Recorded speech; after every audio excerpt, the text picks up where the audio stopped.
শুভ সন্ধ্যা বন্ধুরা। রাতের কি খাওয়া দাওয়া হবে সেই কিছু ব্যবস্থা করে নিয়ে চলে এলাম। তো এখানে নিয়েছি আলু, পটল, বরবটি, গাজর আর রয়েছে ক্যাপসিকাম।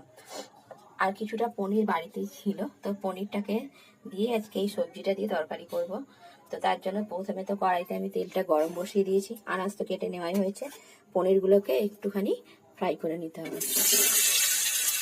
আমি রান্নাটা আজকে সর্ষের তেলে করবো। পনিরটাকে একটু ভালো করে ফ্রাই করে ভালো করে হালকা ফ্রাই করে তুলে নেব। পনিরটা জলে ডোবাবো, তাই জন্য জলের মধ্যে এই থালার মধ্যে একটু গরম জল নিয়েছি, নিয়ে ওর মধ্যে একটু নুন দিয়ে দিয়ে যে পনিরটা যে ভেজে রাখা হচ্ছে ওই পনির সাথে ভেজে নিয়ে ওটাকে তুলে এই জলের মধ্যে দিয়ে দেবো। পনিরগুলো এই নুন জলে ডুবিয়ে রাখলাম, এটা একটু নরমও হবে আর ভিতরে নুনটাও ঢুকবে পনিরগুলোর মধ্যে। তো এবার কড়াইতে যে তেলটা আছে এই তেলের মধ্যে এই কেটে রাখা আনাজগুলো সব দিয়ে দেবো। এটাকেও ভালো করে একটু ভেজে নেবো। আনাজগুলোকে এখানে হালকা ভেজে নিয়েছি, এই মাছটার যে গন্ধটা সেটা চলে যাওয়ার মতন হয়েছে। এবার এই মাছটা নামিয়ে নিতে হবে।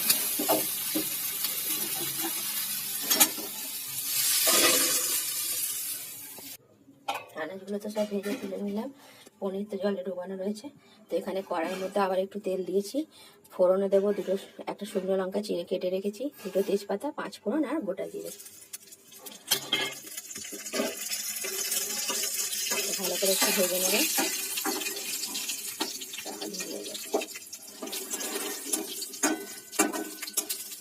এই লঙ্কাটা একটু বেশ লাল লাল হবে আর মশলাগুলো বেশ ভাজা হয়ে একটা সুন্দর গন্ধ বেরোচ্ছে। এরপর এর মধ্যে দিয়ে দেবো আদা বাটা। আদা বাটাটা দিয়ে হবে, এখানে দিয়ে দেওয়া হবে টমেটো।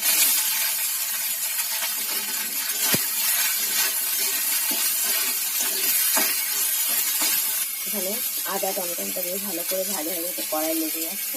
এরপরে এর মধ্যে দিয়ে দেবো এই যে বাটিতে রেখেছি হলুদ গুঁড়ো, লঙ্কা গুঁড়ো একটুখানি আর জিরে গুঁড়ো।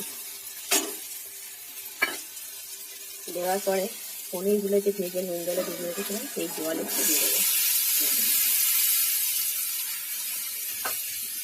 দিয়ে মশলাটাকে ভালো করে কষিয়ে দেবো। মশলাটা কষানো হয়ে এসছে, মশলা থেকে তেল ছেড়ে দিয়েছে। এরপরে এর মধ্যে ভেজে রাখা আনাজগুলো দিয়ে দেবো। আর এখানে 2 কাঁচা লঙ্কা চিড়ে রেখেছি আর একটু ধনে পাতা কুচি রেখেছি। এরপর এর মধ্যে একটু সামান্য নুন দিয়ে দেবো। নুনগুলো যেহেতু পনির জলে ডোবানো ছিল, এই পনিরগুলো যেহেতু নুন জলে ডোবানো ছিল